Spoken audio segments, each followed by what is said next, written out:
Plusieurs organisations et associations ont vu le jour en République démocratique du Congo.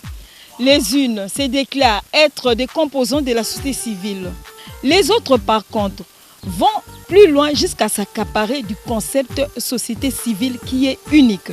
Car la société civile est l'ensemble des organisations et des structures qui militent pour le bien-être social en dehors du mécanisme de l'État.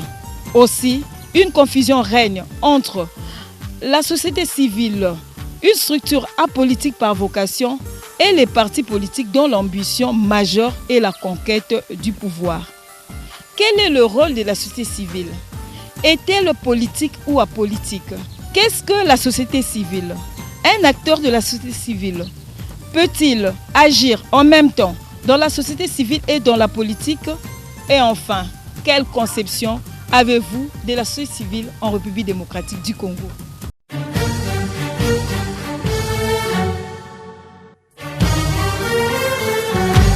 La société civile, c'est une structure de la société, comme on l'entend. Donc, cela a été conçu, créé pour prendre tout ce qui est préoccupation, tout ce qui est problème que la population vit dans la société et le soumettre aux politiques qui sont les gestionnaires de l'État. À l'époque, j'ai considéré la société civile comme une neutralité, c'est-à-dire qu'il n'y a ni politique, ni quoi que ce soit, défendait la population. Aujourd'hui, la société civile est politisée, ils sont vendus, on les achète facilement. Sincèrement, moi, j'ai plus confiance à cette société civile d'aujourd'hui. D'hier, oui, on sentait la neutralité d'une société civile qui défendait la population, qui n'avait rien à voir avec la politique. La société civile, c'est une organisation non gouvernementale, non politique, des gens, des leaders d'opinion qui sont là pour faire le contrepoids avec le politique. En République démocratique du Congo, lorsqu'on fait la société civile, on s'emprête pour devenir politicien. On cherche à créer un parti politique. C'est comme qui dirait quelqu'un qui va commencer avec un mouvement, quelque chose de communauté, quelque chose de club, d'une association, et par après aboutir et chuter à un parti politique. Alors que la société civile, comme le mot l'indique, c'est une société qui englobe tout le monde, mais en dehors de ceux qui dirigent. Malheureusement, dans notre pays, on peut voir quelqu'un qui est un grand activiste de la société civile, bien engagé, mais après quelques temps, vous le voyez basculer du côté de la politique. Il devient politique chevronné et tout ça. C'est comme si la société civile sert de tremplin.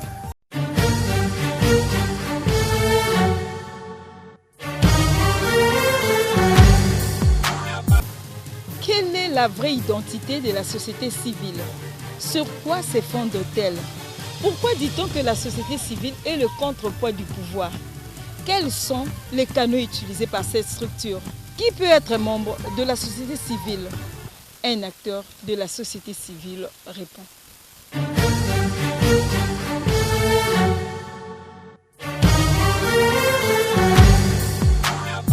Le concept de société civile, c'est un concept qui a vu le jour autour du 8e siècle. Déjà, nous retrouvons ces concepts dans les écrits des auteurs de l'époque. Et à l'époque, la société civile était conçue comme étant une société qui avait des règles, avait des normes, une société économique organisée, qui ne vivait plus dans l'état de la jungle ou encore dans l'état sans loi. Et au fil du temps, avec des écrivains tels que John Locke, des écrivains modernes tels que John Locke, et plus récemment Jean-Jacques Rousseau, le sens du concept de société civile a évolué pour le dissocier de l'État, pour dire que la société civile, c'est un espace de dialogue, c'est un espace de concertation, c'est un espace de proposition qui comprend des acteurs qui préfèrent accompagner l'action de l'État en étant en dehors de l'État. Et aujourd'hui, même au niveau régional et international, il existe des organisations, des sociétés civiles au niveau régional et international, accompagnant des mécanismes régionaux et des mécanismes internationaux. Alors, la société civile dans plusieurs pays est régie par de lois. Et au niveau de notre pays, nous avons la loi 004/2001 du 20 juillet 2001 qui régit les associations en République démocratique du Congo. Donc toutes les organisations de la société civile en RDC se fondent sur cette loi. Et cette loi même qui s'aligne avec l'article 37 de la Constitution qui garantit les libertés d'association et la liberté d'expression en République démocratique du Congo. Le rôle de la société civile, c'est d'incarner une force de proposition aux côtés de l'État et pour ajouter aux côtés des mécanismes régionaux et internationaux. La société civile joue un rôle observatrice. La société civile relève des différents problèmes et fait directement des propositions aux différents décideurs. La société civile est là pour encadrer les masses, pour former le masse sur leurs droits civiques, notamment sur la manière de se comporter dans la société. La société civile est le contrepoids du pouvoir. Dans la mesure où la société civile est juste dans la balance pour ramener l'État dans ses propres obligations ou pour proposer à l'État de nouvelles obligations. Lorsque nous constatons que l'État n'agit pas conformément à ses propres textes, la société civile rappelle pour dire non, attention, telle disposition de la Constitution est violée, telle règle n'est pas respectée. Lorsque l'État fait des promesses, nous nous rendons compte que ces promesses ne sont pas réalisées. L'État promet de réaliser le social du peuple et il n'y a aucun mécanisme qui est mis en place pour atterrir à ces sociales. Le peuple, la société civile dit, souvenez-vous qu'à tel moment, vous aviez dit que vous ferez ceci, mais le peuple n'a rien vu. En ce sens, souvent les gens ont tendance à dire que la société civile représente le contrepoids du pouvoir. Mais la société civile n'est pas rivale au pouvoir. C'est un travail tout à fait complémentaire. C'est-à-dire, ce qui échappe à la vigilance du pouvoir, la société civile, dans son rôle de sentinelle, ramène sur la table des dirigeants pour dire voilà ce qui se passe. Et cela peut être ramené sous forme de plaidoyer, cela peut être ramené sous forme de sensibilisation, des campagnes qui sont faites à tous les niveaux pour dire à la population prenez-vous en charge, telle disposition n'est pas respectée au niveau du pays. Mais il faut aussi dire société civile contrepoids de la population. Parce que le rôle de la société civile aussi, c'est d'éveiller le masse, c'est de rappeler aux masses leurs obligations vis-à-vis de l'État. Parce que l'État n'a pas que des obligations vers le peuple. L'État n'a pas que des devoirs. Le peuple aussi a des devoirs vis-à-vis de l'État. La société civile fait un travail réflexif comme ça d'aller et retour vers le pouvoir et vers le peuple pour faire converger les objectifs. Les prises de position de la société civile sont circonstancielles et s'inscrivent dans un contexte évolutif. Donc, la société civile n'est pas une opposition. La société civile n'a pas à être inféodée dans une majorité au pouvoir. La société civile reste droit dans ses bottes pour faire le travail en même temps. Seulement au niveau de l'espace politique, le travail sont scindés en deux groupes différents. Vous avez une opposition, vous avez une majorité. Ce qui fait que quand la société civile avance avec des revendications, ça peut coller dans ce sens tout comme ça peut coller dans l'autre sens. Mais ça ne fait pas des acteurs de la société civile des opposants, moins encore des partisans de la majorité au pouvoir. L'acteur de la société civile doit agir différemment de l'acteur politique.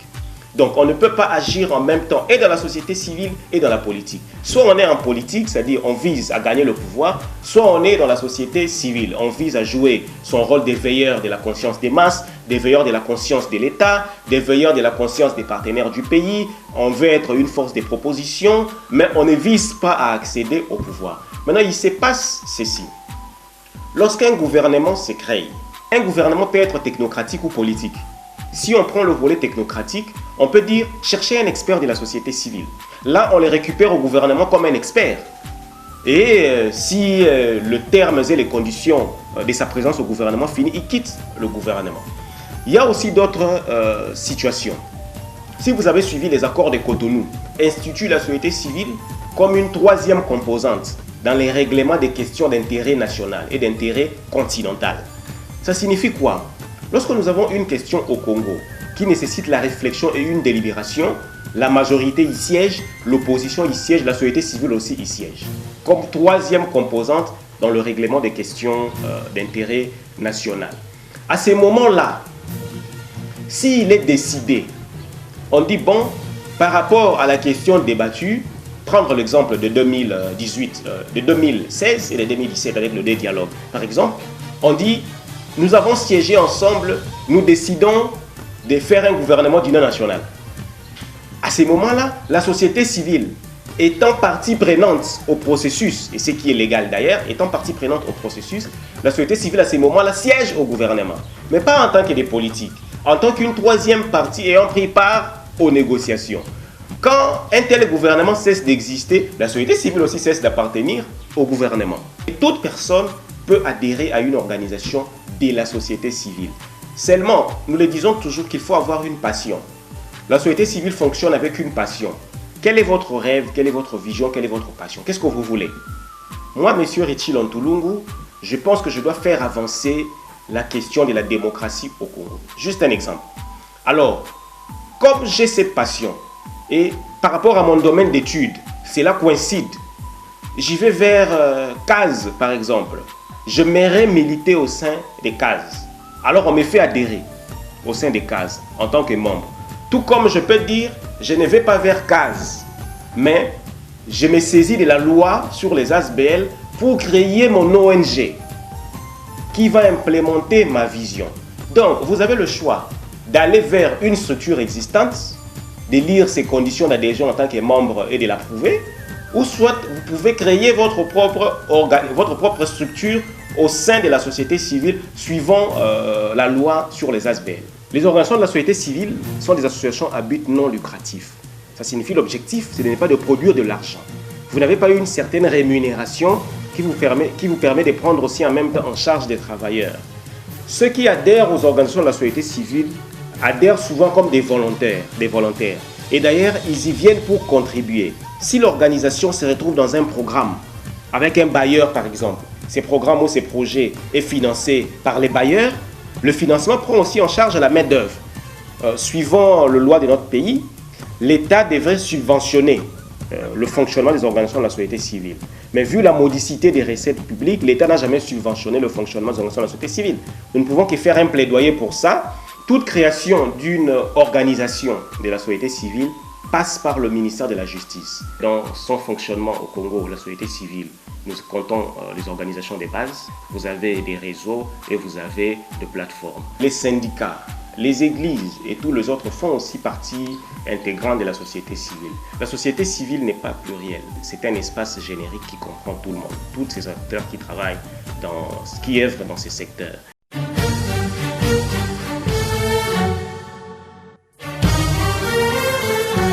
Dans chaque secteur de la vie, on retrouve une branche de la société civile. C'est pour cela qu'il y a un grand nombre des acteurs de la société civile dans tous les secteurs de la vie nationale. Ils appréhendent le besoin de la population dans un domaine donné pour trouver des solutions avec des gouvernants et pourquoi pas des partenaires intéressés. La société civile demeure apolitique. Merci de nous avoir suivis et à la prochaine.